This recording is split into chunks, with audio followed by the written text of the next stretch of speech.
English Corner. I'm Keenan, your personal...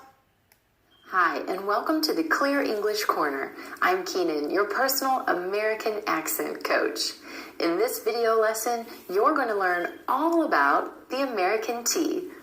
Before we jump into today's lesson, I want to make sure you know that there's more lessons coming on the Clear English Corner. So be sure to subscribe and tap the bell so that you get a notification every time a new lesson is published. So jumping into today's topic, the American T.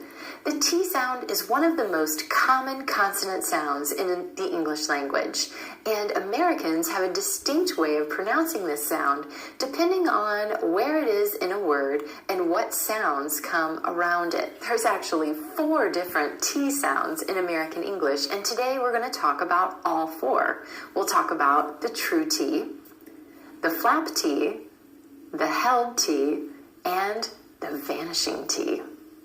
So let's start first with the true T. T, t, t. This is the sound you expect to hear when you see the letter T. It's clear, it's concise, it's distinct. It's made by taking your tongue tip and tapping it on the ridge behind your top front teeth. T, t, t. You hear this sound at the beginning of words like to, take, tell. You're also going to hear this sound at the beginning of stressed or emphasized syllables in words like until, hotel, and return. If you're not sure what I mean by stressed syllable, make sure you check out my series on word stress, where you'll learn exactly how to identify and pronounce the super special emphasized syllables in English. The true T also happens in consonant clusters.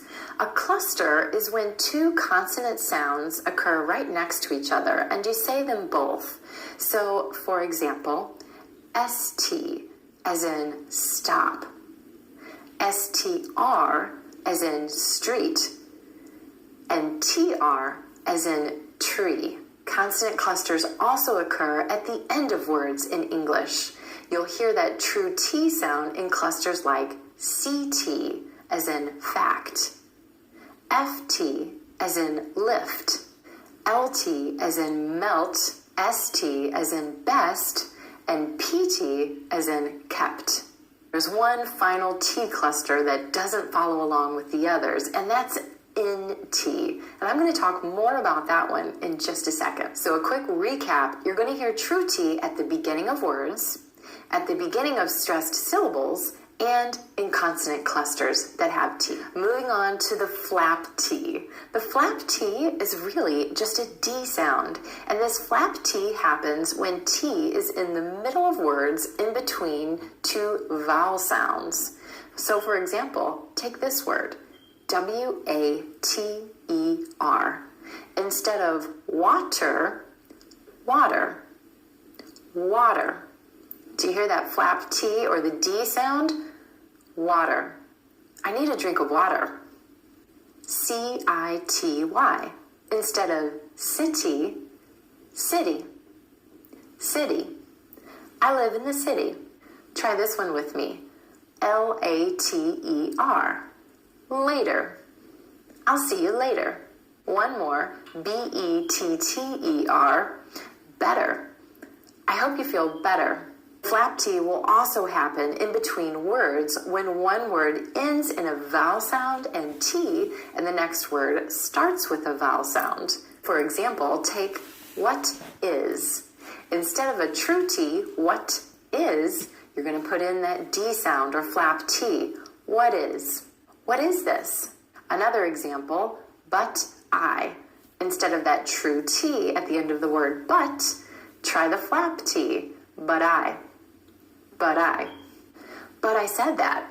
A recap on flap T, or the D sound, you're going to hear this quick D sound when the T comes between 2 vowel sounds, whether that's within a word or in between 2 words. Okay, T number 3. This is the held T. When you make the T sound, there's actually 3 steps to this process. Step 1, the air comes up through your lungs and into your mouth. Then step 2, your tongue tip raises up to the ridge behind your top front teeth and stops the air. And step 3, the air is released in an air puff. For the held T, you just skip step 3. You hold the tip of your tongue against the ridge behind your top front teeth, and you don't release any air. Held T happens at the end of words in American English. For example, take the word about. Instead of that true T at the end, most Americans are going to hold that T, about. My tongue tip goes to the ridge behind my teeth and just stays there. About that. The tongue tip stays up for the T and goes straight into the TH sound. The tongue tip goes under the front teeth for the TH sound. About that. About that. Let's talk about that. Let's try another one together. Let's try it was. It. The tongue goes up for the T at the end of the word it, holds there, and then straight into the W sound for was. It was. It was. It was awesome. Another time you're going to hear the held T is at the end of a syllable when the next syllable starts with a consonant sound. For example, the word outside. Instead of outside, outside. The tongue stays up for the T and goes straight into the S sound. Outside. Let's eat outside tonight. Try another one with me. Apartment. Instead of apartment, apartment. I love my new apartment. And remember how I said that cluster NT at the end of words doesn't follow the true T like other consonant clusters? It's because the NT at the end of words, you're going to hear a held T for that cluster. So for example, the word student. Instead of student, student. My tongue stays up for the T sound after the N. Student. I'm glad I'm not a student anymore. Another example, president. The president of the United States. Again, that T is held after the N in the NT cluster. So to recap, held T happens at the end of words and at the end of syllables when the next syllable starts with a consonant sound and in the NT cluster. So let's talk about vanishing T. Sometimes in American English, that T just disappears completely. It happens when the T comes after the N or N sound in an unstressed syllable. Vanishing T after the N sound in words like internet. So instead of internet, you'll hear a native speaker say internet. Do you have internet access? Printer. Instead of that true T, printer, you'll hear a lot of native speakers say printer. Can I use your printer? Recap on vanishing T. A lot of times that T just drops out with native speakers after the N sound or N sound in an unstressed syllable.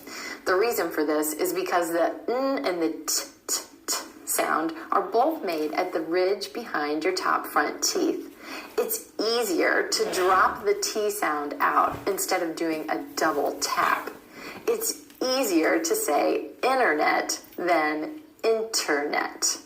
Over time, this easier pronunciation has just won out, and that's why you'll hear a lot of native speakers just drop that T completely. So there you have it for the scoop on the American T pronunciation. Now this is definitely an advanced lesson in the American accent. If you use the true T in all of these instances, you definitely won't be misunderstood. However, if you're at the point where you're really releasing it into the next word, both things,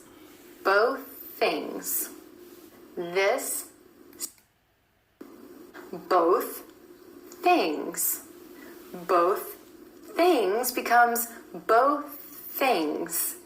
That ending TH, I'm just holding that sound and releasing it into the next word. Both things. Both things. This Saturday, instead of this Saturday, becomes this Saturday.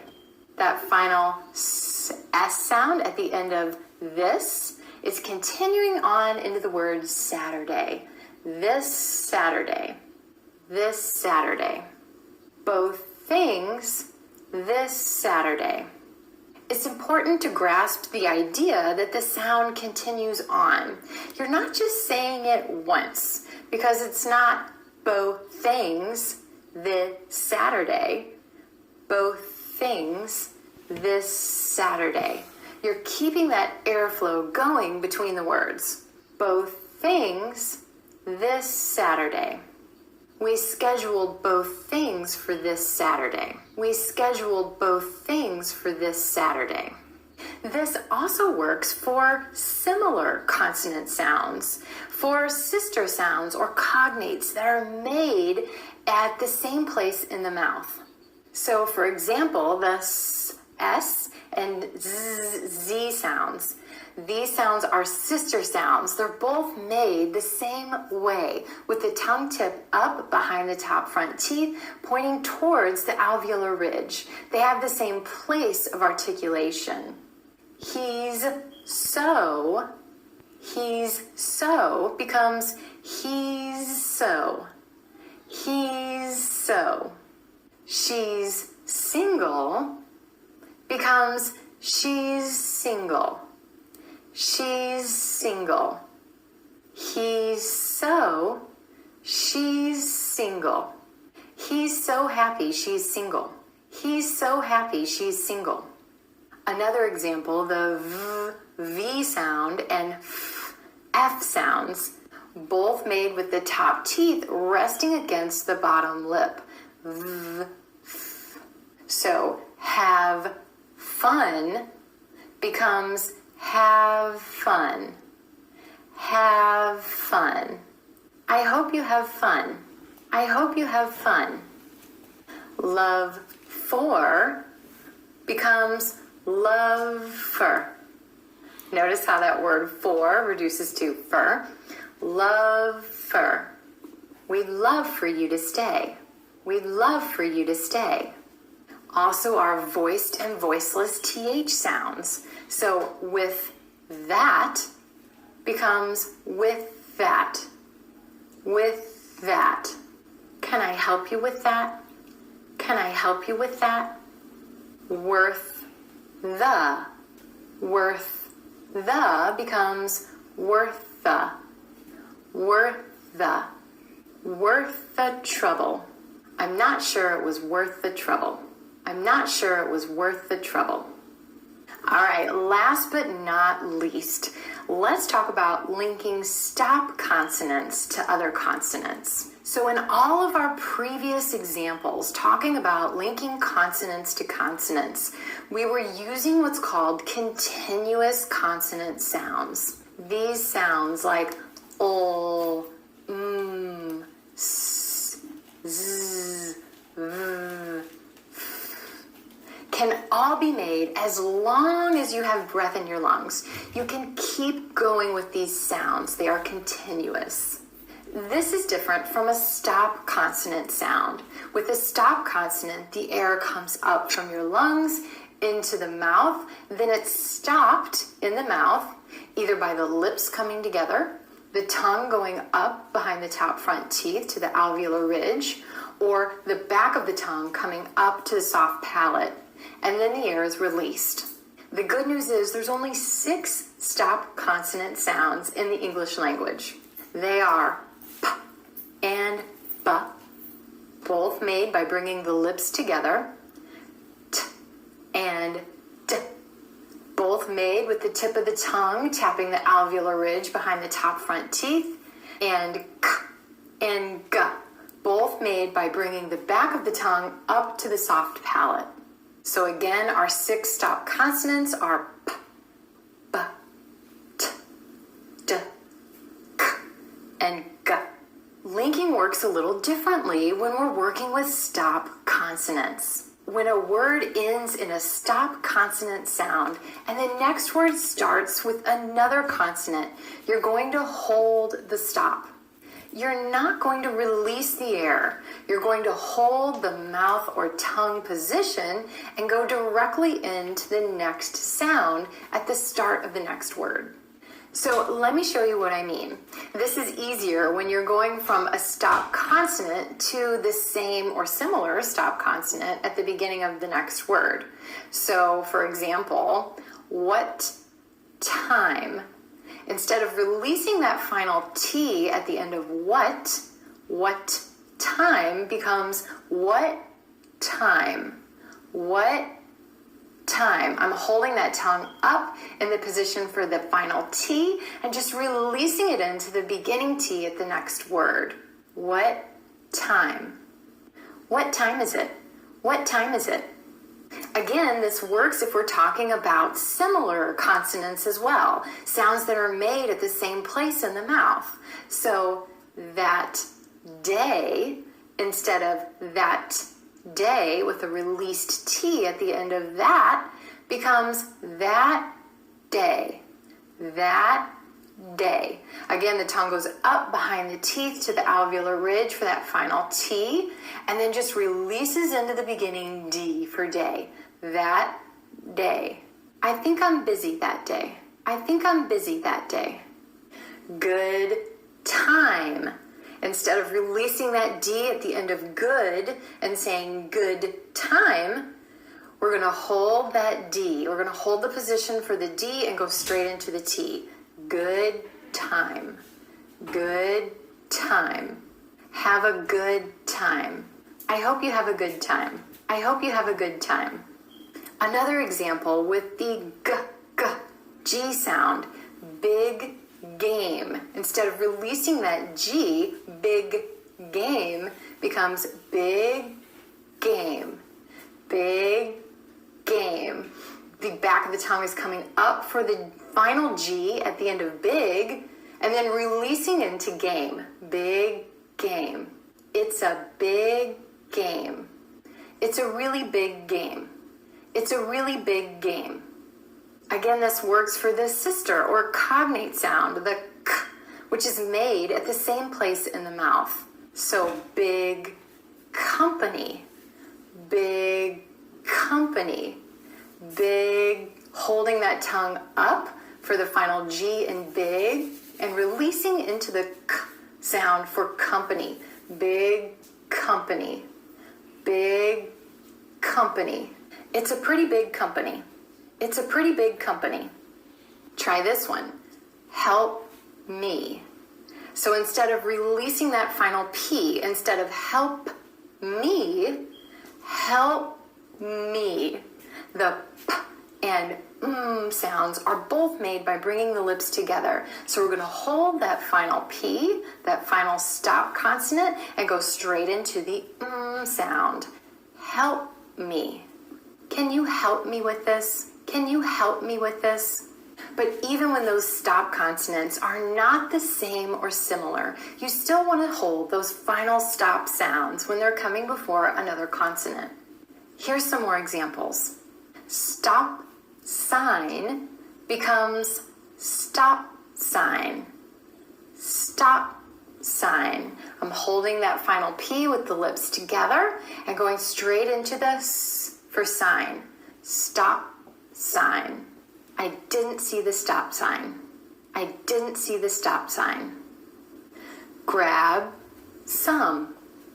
Grab some. Again, lips coming together for that final B sound and going straight then into the S. So instead of grab some, grab some. Grab some. Want to grab some lunch? Want to grab some lunch?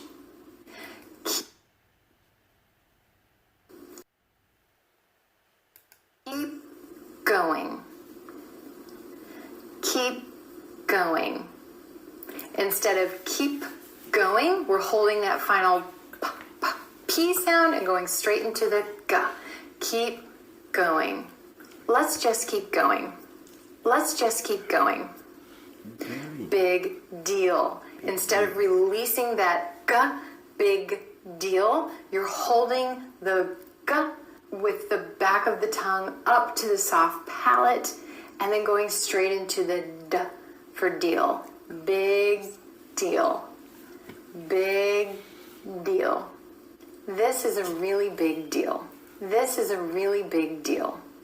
Okay, so there you have it. That is the scoop on what you need to know about linking. Now, how do you use this information? Should you be analyzing your next conversation, trying to link vowels and consonants to vowels and consonants to consonants and going crazy? No, that wouldn't do anyone any good. Now that you're aware of the patterns of linking, I want you to start listening for these patterns in native speakers and try to imitate what you're hearing, even if it's just a few words at a time. Also, when you're reading, look for opportunities to link between the printed words, then practice speaking them out loud. These are great ways to practice. You can also grab the free practice PDF that goes along with this lesson.